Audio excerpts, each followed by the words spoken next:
ప్రచ్ఛన్న యుద్ధం అంటే సూపర్ పవర్ల మధ్య జరిగిన పోరాటం. కాని ఈ యుద్ధంలో అమెరికా తన పెరట్లో అంటే లాటిన్ అమెరికాలో ఒక కొత్త రకం ఆయుధాన్ని ప్రయోగించింది. అది బాంబు కాదు, కేవలం ఒక ఆలోచన. ఆ ఆలోచనేంటంటే దేశాన్ని బయటి శత్రువుల నుంచి కాపాడాల్సిన సైన్యాన్ని సొంత ప్రజల మీదకి ఎక్కుపెట్టడం. అదెలా జరిగిందో, దాని కథేంటో ఈరోజు మనం చూద్దాం. ఇదే అసలు ప్రశ్న.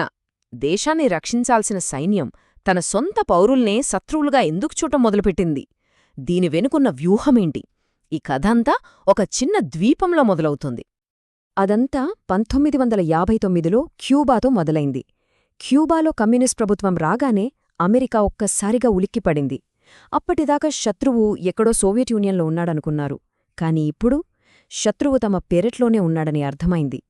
పేదరికం, జాతీయవాదం రూపంలో ఒక అంతర్గత శత్రువు పుట్టుకొచ్చాడని భయపడ్డారు. ఇక రాబోయే కొన్ని దశాబ్దాలపాటు అమెరికా విదేశాంగ విధానాన్ని నడిపించింది ఈ భయమే. ఈ భయం నుంచి ఒక కొత్త సైనిక, రాజకీయ సిద్ధాంతం పుట్టుకొచ్చింది. ఇది లాటిన్ అమెరికా అంతటా వ్యాపించి ప్రజాస్వామ్య ప్రభుత్వాలను కూల్చేసి నియంతృత్వాలకు దారితీసింది. సరే, అసలేంటిది? ఈ సిద్ధాంతం పేరు జాతీయ భద్రతా సిద్ధాంతం.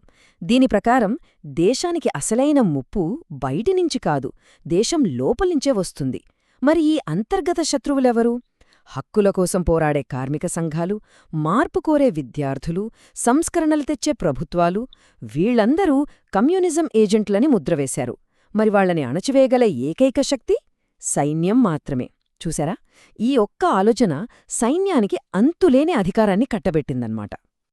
ఈ కొత్త సిద్ధాంతాన్ని మొదటిసారిగా చాలా ప్రభావవంతంగా ప్రయోగించిన ప్రదేశం బ్రెజిల్. 1964లో ఇక్కడ జరిగిన సైనిక తిరుగుబాటు, ఆ తర్వాత దక్షిణ అమెరికాలో జరిగిన ఎన్నో తిరుగుబాట్లకు ఒక నమూనాగా, ఒక బ్లూ ప్రింట్గా నిలిచింది. ఇక్కడ చూడండి, అప్పటి బ్రెజిల్ అధ్యక్షుడు జోవా గౌలాట్ కొన్ని ప్రజా సంస్కరణలు తీసుకొచ్చారు. భూ పంపిణీ, నిరక్షరాస్యులకు ఓటు హక్కు లాంటివి. కాని అమెరికాకు మాత్రం ఇవి కమ్యూనిజం వైపు వేస్తున్న అడుగుల్లా కనిపించాయన్నమాట. బ్రెజిల్ మరో చైనాలా మారుతుందని వాడు భయపడ్డారు. దాంతో గౌలాట్ ప్రభుత్వాన్ని దెబ్బతీయడానికి అమెరికా ఒక రహస్య వ్యూహం పన్నింది. దాని పేరు ఐలాండ్స్ ఆఫ్ శానిటీ.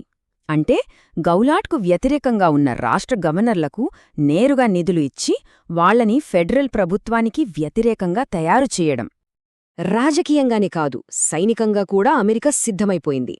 దాని పేరే ఆపరేషన్ బ్రదర్ శామ్. ఒకవేళ తిరుగుబాటు ఫెయిలైతే వెంటనే రంగంలోకి దిగడానికి ఒక భారీ నావికాదళాన్ని సిద్ధంగా ఉంచారు. ఒక విమాన వాహక నౌక, 6 డిస్ట్రాయర్లు, టన్నుల కొద్ది ఆయుధాలు. అంటే ఈ తిరుగుబాటు సక్సెస్ అవ్వడం అమెరికాకి ఎంత ముఖ్యమో మీరే ఊహించుకోండి. తిరుగుబాటు తర్వాత సైనిక ప్రభుత్వం వచ్చింది. బ్రెజిల్ ఆర్థిక వ్యవస్థ అద్భుతంగా పెరిగింది. దీన్ని బ్రెజీలియన్ మిరాకిల్ అన్నారు. కానీ ఇక్కడో వైరుధ్యముంది చూడండి. జీడీపీ ఏటా 11% పెరిగింది, నిజమే. కాని ఆ లాభమంతా జనాభాలో అగ్రస్థానంలో ఉన్న 5% మందికే చేరింది. దేశంలోని సగం మంది ప్రజల చేతిలో 10% కంటే తక్కువ సంపద మిగిలింది. ఇది ధనికుల కోసం, ధనికుల చేత నడపబడిన వృద్ధి అన్నమాట. సరే, ఇప్పుడు బ్రెజిల్ నుంచి చిలీకి వెళ్దాం. ఇక్కడ కూడా ప్రజాస్వామ్య ప్రభుత్వాన్ని కూల్చారు. కాని ఈసారి అమెరికా వాడిన పద్ధతి వేరు. ఆయుధాలతో కాదు, ఆర్థిక వ్యవస్థతో దాడి చేశారు. ఈ మాటలు అప్పటి అమెరికా అధ్యక్షుడు రిచర్డ్ నిక్సన్వే. 1970లో చిలీ ప్రజలు సాల్వడార్ అలండే అనే మార్క్సిస్టును అధ్యక్షుడిగా ఎన్నుకున్నారు. ఇది అమెరికాకు అస్సలు నచ్చలేదు.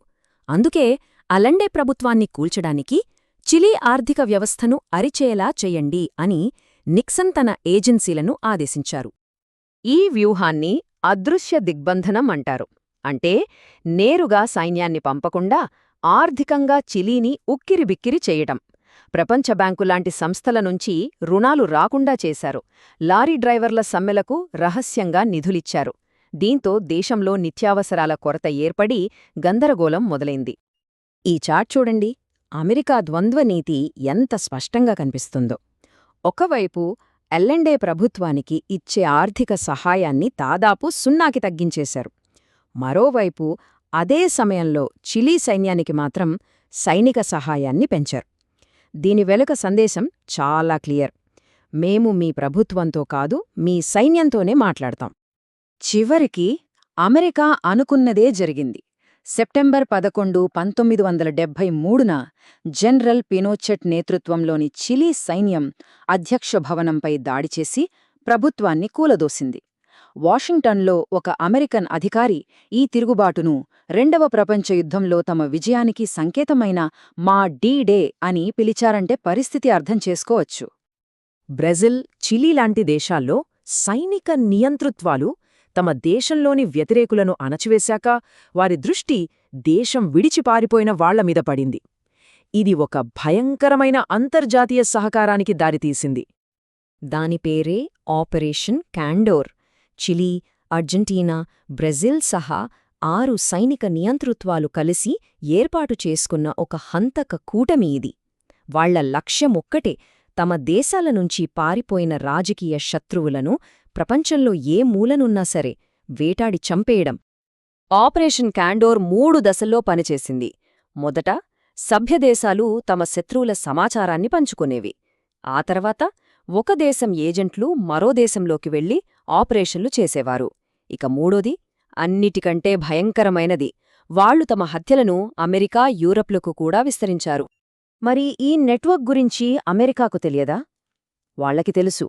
ఈ స్లైడ్లోని మాటలు అప్పటి అమెరికా విదేశాంగ మంత్రి హెన్రీ కిస్సింజర్వి.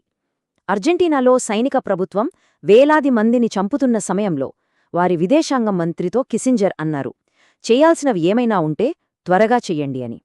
ఇది ఆ ఘోరాలకొక గ్రీన్ లైట్ ఇవ్వడమే అని చాలామంది చరిత్రకారులు భావిస్తారు.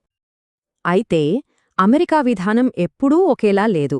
1970ల చివర్లో ఒక కొత్త అధ్యక్షుడు ఈ కఠినమైన విధానాన్ని మార్చడానికి ప్రయత్నించారు. 1977లో జిమ్మీ కార్టర్ అధ్యక్షుడయ్యాక అమెరికా విదేశాంగ విధానంలో మానవ హక్కులకు ప్రాధాన్యత ఇచ్చారు. అర్జెంటీనా, చిలీ లాంటి నియంతృత్వాలకు సైనిక సహాయాన్ని ఆపేశారు. మానవ హక్కుల ఉల్లంఘనలను బహిరంగంగా ఖండించారు. కాని ఈ మార్పు ఎక్కువ కాలం నిలవలేదు. కార్టర్ తర్వాత వచ్చిన రోనాల్డ్ రేగన్ విధానాలను పూర్తిగా తిప్పికొట్టారు. ఈ స్లైడ్ ఆ తేడాని స్పష్టంగా చూపిస్తుంది. ఒకవైపు కార్టర్ మానవ హక్కులు అంటే, మరోవైపు రేగన్ కమ్యూనిజం ఓటమి అన్నారు. కార్టర్ నియంతలకు సహాయం ఆపితే రేగన్ దాన్ని మళ్లీ మొదలుపెట్టారు. రేగన్ విధానానికి ఒక సిద్ధాంతపరమైన ఆధారముంది. అదే కిర్క్పాట్రిక్ సిద్ధాంతం. దీని ప్రకారం నియంతృత్వాలు 2 రకాలు. ఒకటి, చిలీ లాంటి మన మిత్రులైన అధికారవాద ప్రభుత్వాలు, అవి మారే అవకాశముంది. రెండవది, క్యూబా లాంటి మన శత్రువులైన సర్వాధికార ప్రభుత్వాలు, ఇవి ఎప్పటికీ మారవు, కాబట్టి వీటిని నాశనం చేయాల్సిందే. ఈ తేడాను చూపిస్తూ మానవ హక్కులను కాలరాసే నియంత్రులతో మళ్లీ చేతులు కలపడాన్ని రీగన్ ప్రభుత్వం సమర్థించుకుంది. కాబట్టి మనం చూసిన ఈ చరిత్రంతా ఒకటే ప్రశ్నను మనముందుంచుతుంది. ఒక దేశం తన భద్రత కోసం చేసే ప్రయత్నానికి, మరో ప్రాంతంపై ఆధిపత్యం చెలాయించడానికి చేసే ప్రయత్నానికి మధ్య ఉన్న గీత ఎక్కడ మొదలవుతుంది, ఎక్కడ ముగుస్తుంది? ఈ ప్రశ్న గురించి ఆలోచిస్తూ ఈ విశ్లేషణను ముగిద్దాం.